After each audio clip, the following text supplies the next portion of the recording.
बिस्मिल्लाहिर्रहमानिर्रहीम। सामईन हज़रात, मेरी एक क्लिप आप लोगों ने सुनी होगी जिसमें वसीम रज़वी को मैंने एक चैलेंज किया है। उसमें बहुत सारे अहबाब कुछ शुबहात अपने पेश कर रहे हैं, जैसा कि कमेंट करके कुछ लोग मुझे कह रहे हैं। तो ये हुआ कि एक आदमी का क्या जवाब दिया जाए, उस सब लोगों के लिए एक जवाब दे दिया जाए ताकि सबके लिए काफ़ी हो जाए। और बहुत सारे लोगों ने कहा कि आपने ये जो तरीक़ा इस्तेमाल किया है या जो ताबीर इस्तेमाल किया है, जो जुमले इस्तेमाल किए हैं, ये सब सही नहीं है, ऐसा है वैसा है। बहरहाल उनकी मोहब्बतों का शुक्रिया और ख़ुशी की बात है कि कम अज़ कम वो जांचते हैं, परखते हैं, तनकीद करते हैं और फ़िक्र करते हैं। अच्छी बात है।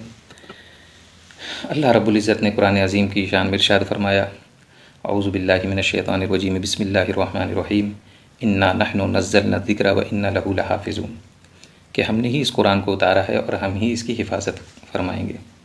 ये अल्लाह का सच्चा वादा है और अल्लाह ही अपने कुरान का मुहाफ़िज़ है। और मैंने ये जो कुरान का एक मोजज़ा उस अपनी वीडियो में बयान किया है, ये दिखाता है कि किस तरीके से अल्लाह रब्बुल इज़्ज़त अपने कलाम की हिफाजत फरमा रहा है और किस तरीके से अल्लाह रब्बुल इज़्ज़त अपने वादे को पूरा फरमा रहा है।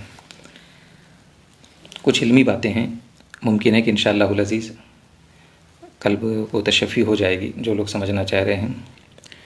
कुछ लोगों ने कहा है कि चाहे वसीम रज़वी इसका जवाब दे दे या ना दे दे, दोनों सूरतों में जो है कुरान हमारे लिए अल्लाह का कलाम है। और इस तरीके पे मुनाजरा करना कि अगर जो है तो मैं हार गया तुम जीत गया, तो ऐसा मुनाजरा करना रहा, यानी लोग अपनी अपनी बातें जो है तो बयान कर रहे हैं। बहरहाल बहुत ज़्यादा उसमें तफसील हैं। मैं आपको बताऊँ कि देखिए, जवाब जो होता है, आप जवाबी की बात कर रहे हैं ना, तो ऐसा नहीं है कि मैंने इस बारे में नहीं सोचा था। अल्हम्दुलिल्लाह आप लोगों को थोड़ा सा इत्मीनान रखना चाहिए था और दूसरों के बारे में हुस्न ज़न रखना चाहिए। पूरे गौर व खौस के साथ मैंने ये सारे काम किए हैं, सारी बातें लिखी हैं और ऐसा कुछ भी नहीं है। देखिए, बिल फ़र्ज़ का मतलब क्या होता है। एक साहब कह रहे हैं कि फ़र्ज़ कर लीजिए कि वसीम रज़वी चाहे इसका जवाब दे या ना दे।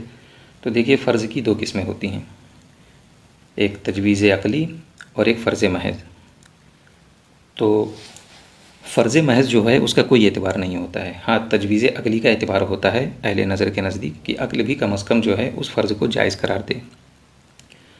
तो फ़र्ज़ कर लीजिए कि अगर वसीम रज़वी इसका जवाब दे दे तो ये तजवीज़ अक़ली है ही नहीं है, बल्कि ये फ़र्ज़ महज़ है।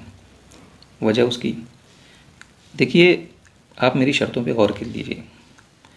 वो शर्तें ऐसी हैं, और वो किस बुनियाद पे, वो भी कुरान ही से मैं साबित कर दूँगा। वो शर्तें ऐसी हैं कि अब ये जो जवाब है ये मुहाल अक़ली के दायरे में दाखिल हो गया है। ये जवाब मुहाल अक़ली के दायरे में दाखिल हो चुका है। और आप अच्छी तरीके से जानते हैं कि मुहाल अक़ली का पाया जाना अक़लन मुहाल होता है। अक़लन मुहाल अक़ली कभी पाया नहीं जाता है।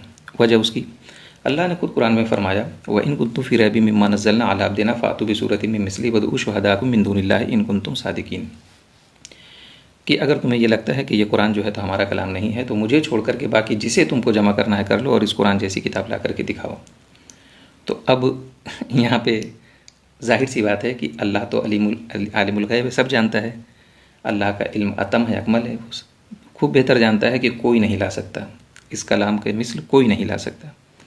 तो यहीं से रोशनी मिल गई कि ये जो है तो मुहाल अक़ली में जो है तो दाखिल हो चुका है। देखिए, मुहाल की 3 किस्में हैं, मुहाल तबई है, मुहाल आदी है, मुहाल अक़ली है। फिर मुहाल अक़ली की भी 2 किस्में हैं, मुहाल अक़ली बिलमानल आम होता है, मुहाल अक़ली बिलमानल अख़स होता है। तो मुहाल अक़ली बिलमानल आम वो जिसमें जो है तो खुद अल्लाह रब्बुल इज़्ज़त और सारे लोग जो है तो दाखिल हों। तो मुहाल अक़ली बिलमानल आम ये तो तहत कुदरत भी नहीं होता है, ये जो है तहत कुदरत भी नहीं होता है मुहाल अक़ली बिलमानल आम। जैसे मिसाल के तौर पे मैं आपको मिसाल से समझाऊं, कोई आपके पास एक छोटी सी शीशी लेकर आए और कहे कि क्या अल्लाह इस बात पर कादिर है कि इस छोटी सी शीशे में इस पूरी दुनिया को जो है तो समा दें, तो आप क्या जवाब देंगे? क्या आप ये जवाब देंगे कि हाँ अल्लाह इस बात पर कादिर है, या अल्लाह की तहत कुदरत ये है कि इस छोटी सी शीशे में ये पूरी दुनिया आ जाए? अगर आप ये जवाब देते हैं तो ये जान लीजिए कि आप गलत कर रहे हैं। क्यों? क्योंकि इतनी छोटी सी शीशे में इतनी बड़ी दुनिया का आ जाना ये मुहाल अक़ली है, और मुहाल अक़ली बिलमानल आम है जो तहत कुदरत होता ही नहीं है। जब हम कहते हैं ना कि इन्नल्लाह अला कुल्लि शैइन क़दीर, तो वहाँ पे हम ये कैद लगाते हैं कि बेशक अल्लाह तमाम मुमकिन चीज़ों पर कादिर है। मुहाल अक़ली तहत कुदरत नहीं होते हैं। और आपको अगर मज़ीद तसल्ली चाहिए तो अल-मुतक़दुल मुंतक़द का आप मुताला कर लीजिए, वहाँ ये मसला है। हाँ, अब इसका जवाब क्या होता है? इसका जवाब ये होता है कि अल्लाह रब्बुल इज़्ज़त इस बात पर कादिर है कि इस छोटी सी शीशे को इतनी बड़ी कर दे, इतनी बड़ी कर दे कि इस पूरी दुनिया के बराबर बना दे और पूरी दुनिया उस शीशे में आ जाए। या अल्लाह रब्बुल इज़्ज़त की कुदरत के तहत ये भी है कि इस पूरी इतनी बड़ी दुनिया को इतनी छोटी कर दे, इतनी छोटी कर दे कि उस शीशे में आ जाए। तो ये मुहाल अक़ली नहीं है, लिहाजा अल्लाह तबारक व तआला की तहत कुदरत है। लेकिन शीशी उतनी ही बड़ी रहे, उतनी छोटी ही रहे और दुनिया इतनी बड़ी रहे, उसके बावजूद दुनिया उस छोटी सी शीशी में आ जाए तो ये मुहाल अक़ली है, जो तहत कुदरत नहीं है।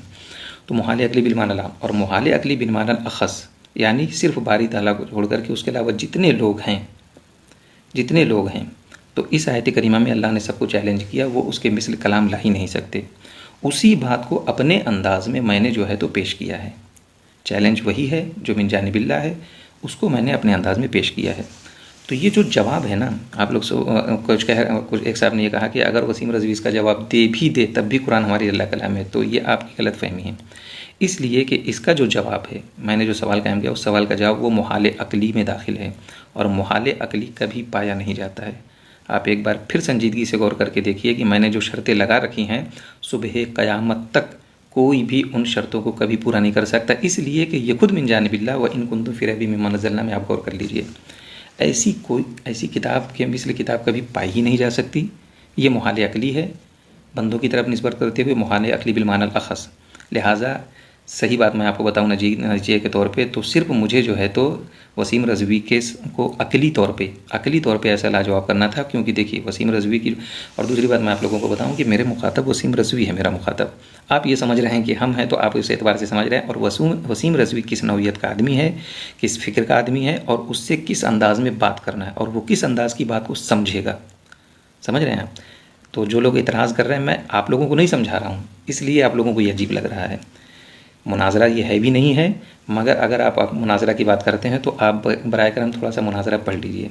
कब किस मद्दे मुकाबिल से किस अंदाज में बात करना है, और किस बात को वो समझेगा, और किस बात को वो लेगा, और किस बात से वो इस बात के लिए तैयार होगा, असली मकसद ये होता है। उसके पेश नज़र जो है तो ये सारे काम किए जाते हैं। और रह गई बात जो है तो कि मुखातब किस नौइयत का हो, तो उसके मुताबिक जो है तो हमें देखना पड़ता है। तो और जब मैंने ये कह दिया कि थोड़ी देर के लिए मसला को समझाने के लिए मैं वसीम रज़वी से मुखातब होकर कह रहा हूँ कि मैं मान लेता हूँ कि मैं एक मुसलमान नहीं हूँ, तो जब मैंने ये कह दिया कि समझाने के लिए थोड़ी देर के लिए मान लेता हूँ मैं एक मुसलमान नहीं हूँ, तो उसके बाद की मेरी सारी गुफ्तगू वो सिर्फ जो हो रही है वो सिर्फ वसीम रज़वी जैसे आदमी को समझाने के लिए हो रही है, जिस आदमी की हालत क्या है शायद अभी आप लोग जो इतराज़ कर रहे हैं वो लोग उसकी हालत को नहीं जान रहे हैं। तो जान लीजिए बराए करम, और उसके बाद में ये समझिए, देखिए हर चीज़ का एक पर्पस होता है, एक मंजर होता है।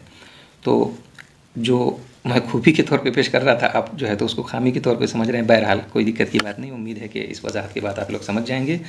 और अल्हम्दुलिल्लाह अल्लाह करम से उसमें किसी किस्म की कोई गिरफ्त नहीं है, क्योंकि जो है तो ये एक शर्त है जो जज़ा पर जो है तो मुरतब है। शर्त और जज़ा जो है तो जब शर्त पाई जाती है तभी जज़ा का तहक्कुक होता है। मर्द ने अगर अपनी बीवी से कहा कि इन दखलती दार फ़ानते तालिक, तो इसका ये मतलब नहीं कि उसे आज तलाक पड़ जाएगी। जब वो घर में दाखिल होगी तब तलाक पड़ेगी। जब वसीम रज़वी इस चैलेंज को पूरा कर देगा तब जाकर के वो बात पूरी होगी। समझ रहे हैं? यानी शर्त और जज़ा वाला मामला है। और सुबह क़यामत तक वसीम रज़वी तो क्या, खुद कुरान की आयत के मुताबिक व इन कुन्तु फ़ी रैबिम मिम्मा नज़्ज़लना, पूरी दुनिया मिल जाए तब भी इस चैलेंज को पूरा नहीं कर पाएगी। चैलेंज वही है जो अल्लाह ने कुफ़ार व मुशरिकीन से किया था, उसको मैंने अपने अंदाज़ में ढाल करके वसीम रज़वी को किस ज़बान को समझेगा उस ज़बान का इस्तेमाल करने की कोशिश की है।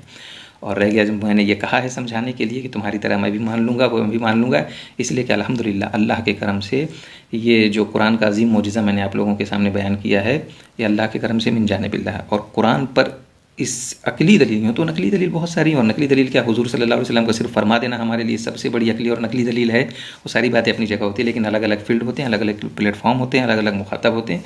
कब किससे कहाँ कैसी बात करनी है, बराए करम जो है अपनों को थोड़ा सा समझा करिए और जल्दबाजी से काम मत लिया करिए।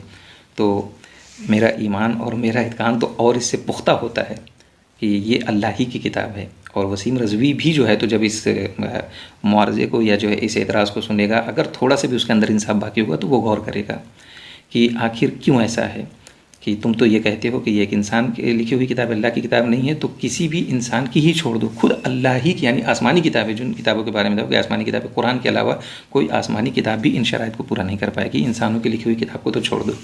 तो सही बात तो यह है कि वसीम रज़वी को मुकम्मल तौर पर लाजवाब करना, कि वो कैसे मुकम्मल तौर पे अक़ली तौर पे लाजवाब हो पाएगा, उसके लिए ये पूरी जो है तो कोशिशें हुआ करती हैं।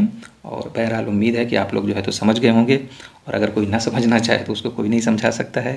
बहरहाल अल्लाह की बारगाह में है कि मौला ताला अपने हबीब सल्लल्लाहु अलैहि वसल्लम के सदक़े व तौफ़ील हम तमाम को इल्म नाफ़िअ अता फ़रमाए। और अगर किसी को फिर भी कुछ ना समझ में आए तो पर्सनली वो मुझसे बात कर ले, मैं ज़िंदा हूँ। आपके कमेंट करने से जो है तो वहाँ पे कमेंट करने से कोई फ़ायदा नहीं है, और अल्हम्दुलिल्लाह मैं खुले दिल का आदमी हूँ, सब कुछ समझने और समझाने ही पर फैक्ट और उसूल और ज़वाबित पर ही चलता हूँ। मुझसे भी आप फ़ोन करके पूछ सकते हैं। सबसे पहले मुझे खुशी हुई, मेरे एक बहुत अजीज़ दोस्त हैं, उनको भी ऐसे ही शुबा हुआ तो उन्होंने मुझे फ़ोन करके पूछा, तो मैंने कहा हज़रत बिल्कुल आपकी बात सही है, लेकिन आप अच्छा उन्होंने तकरीर भी नहीं सुनी थी, बगैर तकरीर सुने ही कह दिया था, तो मैंने कहा आप तकरीर सुन लीजिए और ये मुहाल अक़ली के दर्जे में दाखिल है, मुहाल अक़ली बिल माना लफ़ज़। तब उन्होंने कहा कि हाँ शरीफ भाई हज़रत जो है तो मैंने सुना नहीं था इसलिए कह दिया ऐसा। खैर अल्लाह ताला हम तमाम लोगों के बीच में अखलाक मोहब्बत पैदा फरमाए। व मा अलैना इल्लल बलाग। अस्सलामु अलैकुम व रहमतुल्लाहि व बरकातुहू।